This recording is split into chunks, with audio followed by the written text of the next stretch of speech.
It's the amazing Rico Brogna podcast with your host, Evan Roberts. Welcome in to episode 521 of Rico Brogna. So here's the way a West Coast game like this works. We are doing the Rico Brogna live. So if you're consuming it live at 1 o'clock in the morning, you need a life. If you are listening to this the following day, you got a good night's sleep. Maybe you're relaxed, and maybe you can say to yourself, hey, the team won 7 in a row.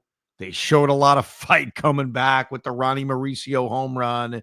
No harm, no foul. No biggie. But if you experience this live, if you invested 3 hours of your evening watching a long West Coast game between the New York Mets and the San Diego Padres that featured a myriad of frustrating things that eventually led to the Mets' demise, then it is okay to just overreact and be angry and be cranky. That's okay. That's part of the rules of watching West Coast baseball. You don't have to be rational at 1 o'clock in the morning. You don't have to say, we won 7 in a row. It's all good. The Phillies lost to the White Sox. No problem. When you stay up all night, which is my problem, your problem, all of our problems, and you get teased numerous times, Vientos is about to hit a 2-run home run in the 4th inning. No, wait. Here's Fernando Tatis Jr. basically jumping in the stands. Mark Vientos, an inning later, with the ultimate revenge, hits a grand slam, and it took Frankie Montas and Huascar Brazaban about 7.5 minutes to completely blow a 5-1 lead. And they did it with quick stripe base hits, and they did it with Huascar Brazaban's head being located directly up his own ass on that brilliant play by Pete Alonso.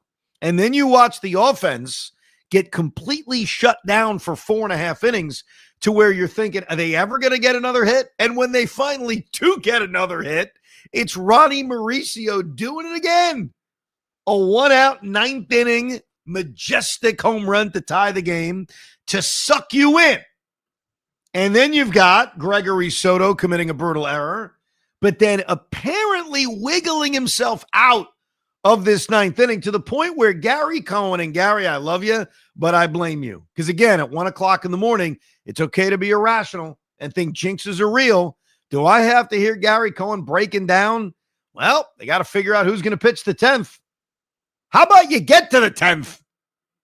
As soon as he said that, with 2 outs in the 9th inning and Gregory Soto ahead of the count on Elias Diaz, I said, oh, here we go. Elias Diaz is walking us off. Who's going to pitch the 10th? How about we get to the 10th? When we get to the 10th, we'll figure it out. Spoiler alert, it never got to the 10th. We start off at the end of this game. Gregory Soto, and the jury is obviously still way out on what we're going to think about this trade and what we're going to think about Gregory Soto. He's had 2 appearances as a Met. His first appearance was a really good one, a 1-2-3 inning, protecting a little lead, the battle against Rafael Devers. His second performance is on him because he comes into a tie game facing the bottom half of this Padre order, and think about the miscues from Gregory Soto, who is now officially a New York Met.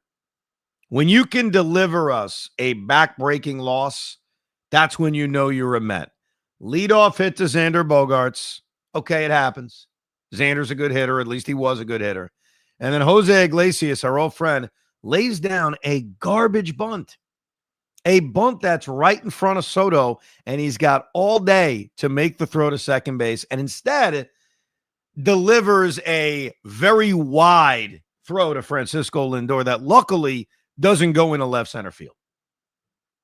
Now, luckily for Gregory, Jake Cronenworth tries to lay down a bunt, and Soto makes a good heads-up play, getting the lead runner. And then he strikes out Bryce Johnson.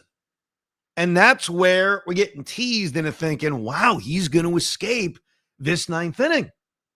And while Gary Cohen is talking about who's going to pitch the 10th inning, I can't lie, I'm thinking about Lindor being the ghost runner, the Manfred man, Soto getting a chance for revenge after what was a very frustrating day for him, which we'll get into. And Gregory Soto is ahead 1-2 on a guy with an OPS in the fives. Elias Diaz came into this game hitting 195, 17 RBIs all season long. He delivers the RBI hit that gave him the lead in the fifth, looked like it was going to be the game winner, and then delivers the actual game winner behind in the count 1-2. Gregory Soto is this close, and I'm holding my two little fingers together to escaping this thing and at least giving us some more baseball. Maybe we'll stay up till 2 o'clock in the morning. Maybe we'll find another horrible way to lose. But nevertheless, Elias Diaz and his 195 batting average gets 2 clutch, 2-out hits, one in the fifth, one in the ninth. See you later. And he hit the ball so hard, and Nimmo was playing so shallow that there was that brief thought of, can Brandon Nimmo throw Jose Iglesias out at the plate? And that brief thought went away very quickly. Now, how did we get here? How did we get to a moment where Gregory Soto is trying to battle through the ninth inning? Well, let's go all the way back to the beginning. Again, the Mets had opportunities. And one thing that's been very common about this team is even when they win, they just had a 7-game winning streak, they do seem to have a knack for missing out on opportunities. The second inning was a great example of it. Now, to Brett Beatty's credit, he had a sacrifice fly after Jeff McNeil had real good base running going first to third on a Vientos single. But even after that, Francisco Alvarez drew a walk, and you set up with 2 on for Ronnie Mauricio. He strikes out. You get the Lindor double off of the back of the head of Dylan Cease, and you've got Juan Soto striking out looking on a pitch that was not a strike and led directly to Carlos Mendoza getting ejected. And then you had Pete Alonso, who continues to be pretty much lost at the plate. He had the one good at-bat in the second in which he drove one to deep right center field. But outside of that, 2 more strikeouts, a weak pop-up the second.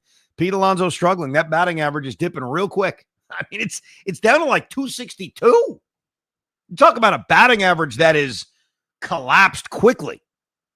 Then you go to the 4th inning. And the 4th inning was partially a missed opportunity and partially Mark Vientos getting robbed blind by Fernando Tatis Jr. making this incredible play. And then the 5th inning was so magical because Nimmo gets a hit, Lindor gets that little infield hit, and Juan Soto, who did go 0 for 4 with 3 strikeouts, beat out a double play ball. And it may seem like a small thing, but it was a big thing because off the bat, I thought it was going to be a 4-6-3 double play. And Juan Soto, maybe because he was pissed off at the home plate umpire, Emil Jimenez, who was really screwing him all night long, which I promise we'll get into. But Soto puts his head down, busts it out of the box, and beats out the double play ball, which leads to the inning continuing. And after Pete strikes out, we see a very interesting decision by Mike Schilt, which I don't disagree with, but you were asking for trouble, and that was intentionally walking Jeff McNeil with 2nd and 3rd and 2 outs. And I guess the overall thought was, let's go righty-righty.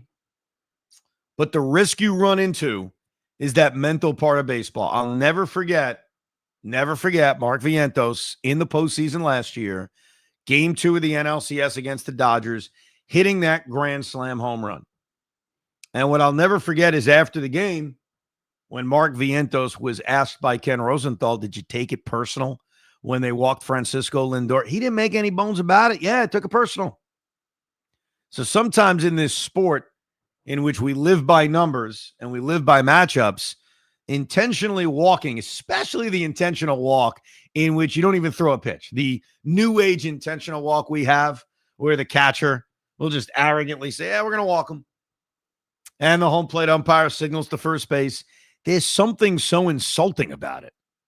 And Mark Vientos right now, and this is one of the positives I guess you could take out of this game, is that Mark Vientos is a bad man right now.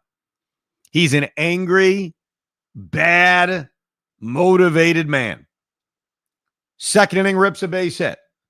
4th inning, hits a ball that should be a home run on an 0-2 pitch. And like we said, tip your hat to Fernando Tatis Jr. He makes this incredible catch. Now you're walking Jeff McNeil to load up the bases with 2 outs in the 5th inning. Dylan Cease is on empty at this point with his pitch count approaching 100. You're asking for trouble. And Mark Vientos, who's been the subject of so many trade rumors now over the last couple of days, goes opposite field. A Piazza-esque shot to right field. And I laugh about me saying that because we received this wonderful email at the ricob@gmail.com in which the emailer puts together a Rico Brogna bingo card in which he refers to the things that I will usually hit on over the course of a Rico Brogna. And one of the things he mentions is I will say any opposite field home run by a right-hand hitter is Mike Piazza-esque. This is from Benji Horowitz, who wrote that. And we'll get into this on the next Rico because it was very well done. And he's right. When a right-hand hitter goes opposite field like that, I think of Mike Piazza. And I did. Grand slam. It's 5-1. Here we go. We're going to win again. It's going to be 8 in a row. This is going to be easy. This is going to be a laugher. And then Frankie Montas took a major dump all over all of it. I do not know what to make of Frankie Montas. Maybe I do. Maybe it's what I thought he was last year and what I thought he was when they signed him, which is a guy that's not very good. Maybe that's what we should make of with Frankie Montas. Because in this game, credit to him early, he made the big pitches when he needed to. He was in trouble in the first inning, got a big double play against Manny Machado. He got into big trouble in the second inning, struck out Elias Diaz. He got into trouble in the third, other than the hit to Xander Bogaerts, got a big strikeout of Gavin Sheets. He put together a 1-2-3 fourth, and now the Mets give him these 4 runs. They make it a 5-1 game, and I'm thinking, all right, get 3 outs. I don't know how Mendy's going to manage this bullpen, knowing that Edwin Diaz is not available, Reed Garrett's not going to be available, Brooks Raley's not going to be available. They're going to be very shorthanded in the bullpen. But you know what? Go get a 5th inning out of Frankie Montas, and let's call it a day. And he comes out in the 5th inning and just gets his ass handed to him. The Mets have a 4-run lead. It took how many pitches? It took 4 pitches to make 5-1, 5-3. Luis Arraez is hitting bombs of a home run. And then you count 6 pitches later, they're second and third one out with a 2-run lead. And John Gibbons, who had stepped in to manage for Mendy, had no choice but to take his ass out. But this is where the game really turned.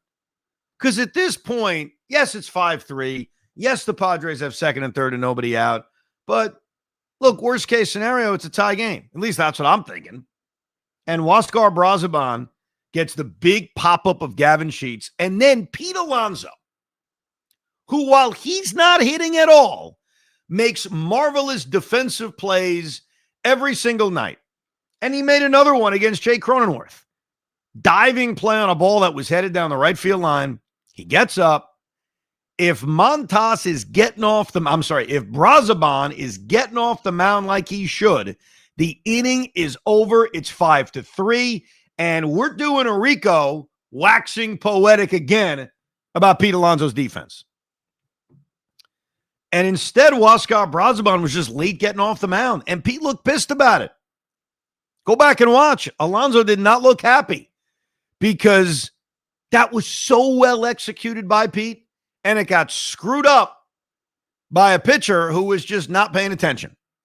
And what made matters worse is while that would have been a great play to end the inning, it's still 5-4 with 2 outs. If you're Huascar Brazoban, you are still an out away from just getting through the inning.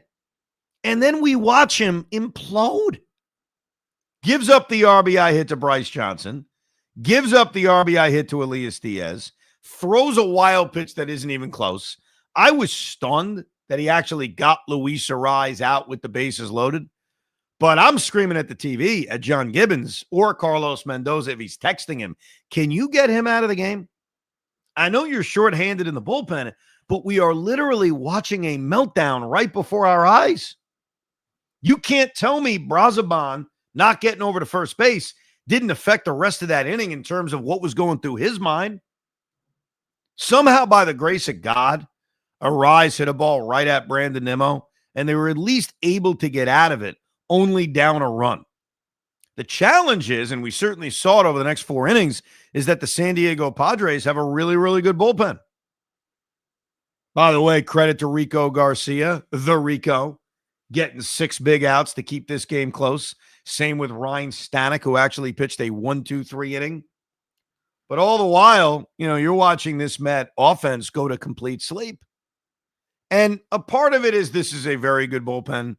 Margeron, Estrada, Adam, they're all all-stars, or at least 2 of them are all-stars. And they've had wonderful years. But as I'm watching the Mets do the cha-cha-cha going down 1-2-3, I am thinking what you're thinking for anyone who stayed up until 1 o'clock in the morning. And that is, what are we doing? Like, why aren't we going to sleep? These bats have gone to sleep. But you hang in there. You hang in there because baseball is the kind of sport where you never know. You hang in there because maybe there'll be magic when you least expect it. And we got it. And if there is something to feel very, very good about, despite this loss, it's the magic of Ronnie Mauricio and Mark Vientos, 2 of the young guys, 2 of the guys that we're still trying to figure out, 2 of the guys that are X factors in terms of this lineup becoming even more dangerous and not being overly reliant on the flushing 4. Vientos obviously had a tremendous day with the 2 hits, should have had 2 home runs. And Ronnie Mauricio took a game that was not overly impressive, a strikeout, a foul pop-up, a little blooper where Tatis made a good play, and against one of the tougher closers in baseball, somehow down to the final 2 outs, gave us another incredible magic moment. Back-to-back games in which Ronnie Mauricio hits game-tying home runs against guys that don't give up home runs. It sucks that this was wasted. It sucks that they didn't win this game. It sucks that this couldn't be a DVD kind of win on a championship video. But I can't take away the magic that Ronnie Mauricio supplied. Now, would it have made our nights easier if he didn't hit the home run and we could have gone to sleep 20 minutes earlier? Sure. But in the long run, how do you not believe in Ronnie Mauricio right now? And if the Mets are going to trade him, which I don't think they will, these kinds of games only enhance his value. I thought off the bat Brandon Nimmo had a shot right after the Mauricio home run, but it was just a fly out the center. And obviously Lindor struck out. And so you needed them to find a way to just get this to the 10th where Lindor's on second. Soto has a chance for sweet revenge after getting hosed all day long. And at the minimum, you feel good that the Mets were going to get a run across. And even though who knows who was pitching the 10th, I just needed to see it. Especially Soto. Because Juan Soto was getting just absolutely hosed all night long. I don't know what Juan ever did to Emil Jimenez, but some of the strikes that this guy was calling on Soto, especially the strikeout in the 7th inning, it was a fastball up. It was an inch up. And for some reason, he's calling strike 3. And I got to give Juan Soto credit. Juan Soto is what I like to call a strike zone snob. He feels, rightfully so, as if he knows the strike zone better than anybody else. And for him to not get run out of this game after the 2nd strikeout, I'm impressed. And look, it would have left the Mets on a lark. I mean, I guess Starling Marte comes into the game or Tyrone Taylor comes into the game and McNeil goes to right. Either way, no situation's good because you lose Juan Soto. But considering he was so pissed off by the strikeout in the 3rd inning that Carlos Mendoza felt compelled to have to run out there to make sure he wasn't ejected, I don't know how he didn't get ejected in the 7th inning. I have no idea. But I feel bad for Juan because he got hosed. He knows the strike zone. And some of those BS strikes coming out of Emil Jimenez were not strikes. And I would like to see the commissioner of this sport, who's too busy, push a salary cap on the world, getting into head-to-head arguments with Bryce Harper. I'd like to see the commissioner hold some of these umpires accountable because that was some bull crap in this game with Juan Soto. Well, I don't know if you saw John Boy did a really good job of a Brandon Nimmo at bat just before Juan Soto went crazy, I believe it was, where Brandon Nimmo struck out on 3 pitches. every single one was outside the strike zone, and he didn't swing the bat. Yeah. I mean, that's outrageous. He was bad all night, this Jimenez. Yeah. And you could say that, oh, well, he created his own strike zone, but that's the point of why people are complaining and saying we need the artificial umpires because of crap like that. Like, dude, Juan Soto knows the strike zone better than anybody else, and he's been getting hosed a lot lately too. I think he struck out more this year or as close to it. I think he had 23 strikeout looking last year, strikeouts looking, and this year he's got like 22 already. He's been getting hosed on a lot of pitches that are close. You know what I'm going to do? Maybe during the off day. I'm going to look at every one of Juan Soto's strikeout lookings, and I'm going to see how many of those are strikes. Just strike three. I mean, because obviously there are going to be bad calls mixed throughout a game, but that strike three, how many of them are out of the strike zone? I already know two of them because we saw two of them in this game against San Diego. Let's get to some of your emails for those that wanted to stay up late or early in the morning and bitch about this heartbreaking loss to the San Diego Padres. Lewis writes, inexcusable loss. Brazoban should be fined for not getting his lazy you-know-what off the mound. I don't need to see the next two games to know that he is the net negative for this series just for that play alone. Don't pitchers have to do like 1,000 PFPs a day? How is he standing there watching that play? And with two outs, I've seen better play on a Little League field. We could excuse the physical errors, but not bonehead lazy ones. Literally cost them the game. Simply cannot lose in that manner. My only hope is that Brazoban and all the other pitchers learn from this, and it ends up being a positive come October. I'm so sick right now. Can only hope that they get back into the win column tomorrow and avoid this spiraling into another funk. I know losses will happen, but we cannot give them away because of stupidity. It's utterly ridiculous. Even when things are looking up, this team finds new ways to disappoint. Let's not forget, when we talk about pitchers not getting over to cover, obviously we remember the Garrett Cole thing from the World Series. How about Edwin Diaz? Remember Edwin Diaz in Game 161? Game 161 featured so many weird freaking things that it almost may be worth a rewatch during the offseason, a year removed from it happening. But one of the things that we saw was Edwin Diaz not getting off the mound to cover. Christopher writes, down the middle. You're up 1-2 with two outs, a base open. How do you throw a ball down the middle there? Throw a goddamn high fastball or a ball in the dirt. Concerning. Yeah. He gave the 196 Elias Diaz way too good a pitch to hit on 1-2. Dan writes, that was some vintage West Coast pain. One hit and 6 strikeouts after the 5th isn't going to get it done. And of course, OMG scores the winning run just to cap it off, straight out of the 1 a.m. textbook. Yes. He is so right. I'll tell you the other thing that added to the 1 a.m. textbook, the typical West Coast loss.